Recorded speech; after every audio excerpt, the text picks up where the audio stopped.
you do a Google search for the word LoRa or type in LoRa in any shopping platform, this is most definitely one of the first IoT devices that you'll come across. This is the Heltec V3, and it's arguably the poster child for LoRa. Hi, I'm your pal Cal, and today we'll be going over the Heltec V3, what makes it so amazing, its specs and features, and a build guide into building it around the case by Meshnology, the Meshnology N32. Now the Meshnology N32 looks pretty cool, man. It's simple, it's sleek, and if you need help, you need a build guide, feel free to follow along. If you're unfamiliar with LoRa, LoRa simply stands for long range, and it's a wireless modulation that pushes small packets of data across vast distances, sometimes miles and kilometers, with a clear line of sight. Now, the Meshtastic network is a mesh network that is built on LoRa that is off-grid, encrypted, as well as being subscription-free. So you could get one of these radios and be connected with you and your friends, whether you're hiking in your hometown or as a backup network in case of disasters,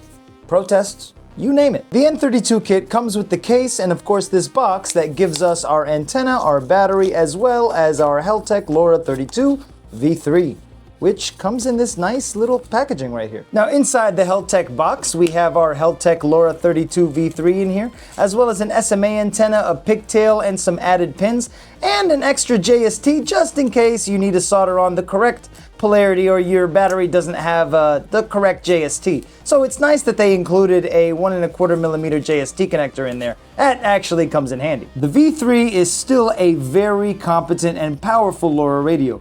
You've got a 0.97-inch display, one boot, one reset button, a USB-C port that supports USB ODG, GPIO pins that we will not need, a UFL connector right here for you to attach your LoRa radio antenna. It's all powered by the ESP32 S3 chip right here, which is a Extensa processor with clock speeds of 240 megahertz. The ESP32 S3 can be considered one of the most successful microcontrollers to have ever come out in the IoT community. It supports both Bluetooth and Wi-Fi and is capable of complex tasks. Now, before we continue, there is a disclaimer.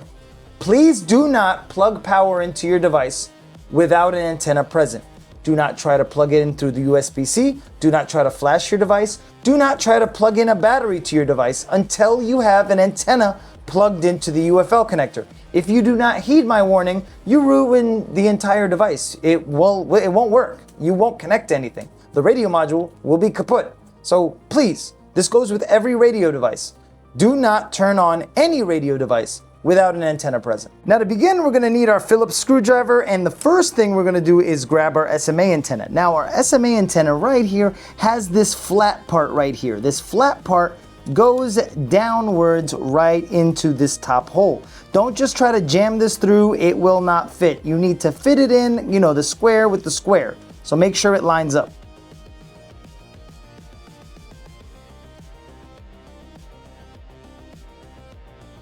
I'm gonna grab this ring right here. I'm gonna place that on top.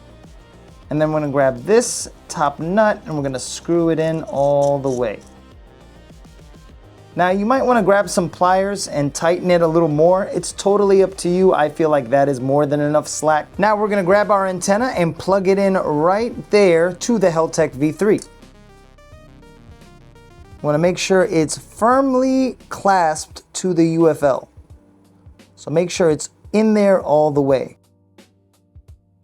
Now we're going to carefully tuck it while also making sure it doesn't pop up in the process. So we're gonna grab that, put that right there, and make sure that the USB-C port lines up. Yep, the USB-C port lines up.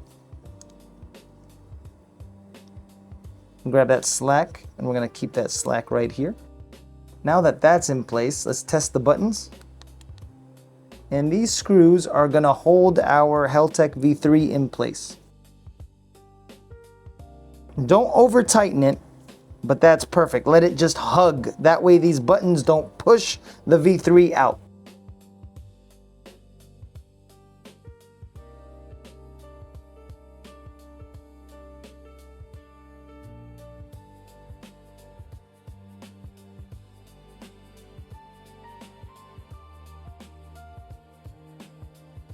All right, there we go. We've got everything firmly in place, but we're not done yet. We've got this plastic screen protector that's actually really durable, and we can place it right on top of the display right here.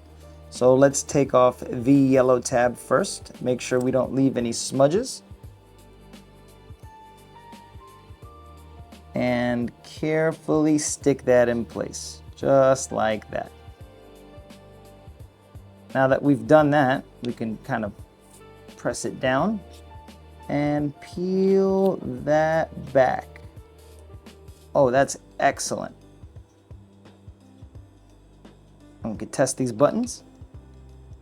Perfect. Now we do got to get to the battery, but before we do that, we're gonna grab our antenna and we're gonna stick that in all the way and make sure it's screwed down to the very base, just like that. So we know our antenna is connecting perfectly. Now that we have the antenna properly plugged in, we can plug our JST into that 1¼ millimeter JST connector right there. Make sure the polarity is correct. You want to be sure that red, which is positive, facing upwards, and ground is facing down.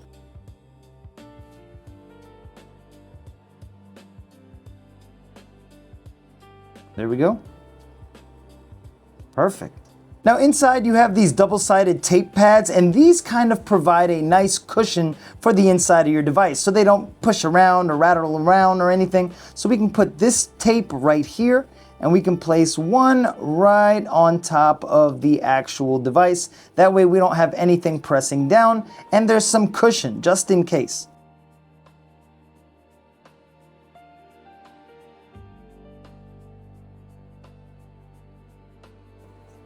Just like that. Now we're gonna close up our case. You can see that little logo right there is telling you that that corner should be facing the antenna.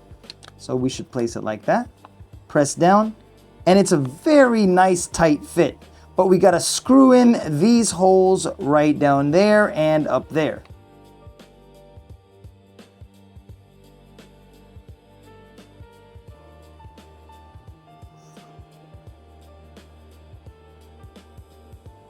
Now, if you followed all the steps, your N32 should look like this. And dude, this looks fantastic. I really like the design, but when you power it on, it should say Wi-Fi scan error. That's because this is not running Meshtastic. So let's flash it together. All right, so we're gonna go to flasher.meshtastic.org right over here. You wanna make sure you have the ESP32 drivers installed first. I will link those in the description. It'll take you to the Silicon Labs website. Make sure you install all the drivers. Once we do that, we can hold down the boot button, which is the top button, I believe, on the N32, and then plug in our device. Once we do that, we're gonna press select target device, go over here to Heltec. Heltec V3 should be the first one. Click on it. Make sure this is the latest stable beta. Once we're on the latest stable beta, we're gonna hit flash, scroll down, continue, full erase and install, erase, flash and install, and this is COM port 46. Connect.